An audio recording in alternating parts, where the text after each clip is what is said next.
Kod Srba nije baš nešto uobičajeno da se tradicija gradi, ali ovo je već jedan, mogli bismo reći, ozbiljan broj godina kako se sastajemo ovim povodom koji je naravno i tužan, ali istovremeno izuzetno radostan. Tradicija dodeljivanja nagrade koja je posvećena našem kolegi, profesoru, prijatelju Slavku Taboroši počela je već pre, koliko je to sad godina? Pet je prvi mali jubilej, to bi već stari Rimljani rekli prvi lustrum. Period se tada delio na petogodišnjice i evo, dakle, stvarno ovo jeste prvi mali jubilej.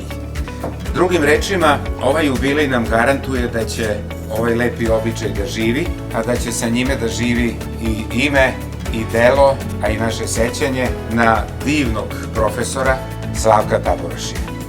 Zbog toga još jednom na kraju ovog kratkog uvoda želim da izrazim svoju veliku zahvalnost, a rekao bih i oduševljenje sa ovim poduhvatom koji je začeo naš Bogdan Gecić, prvi u ovoj istoriji Pravnog fakulteta koju ja pamtim.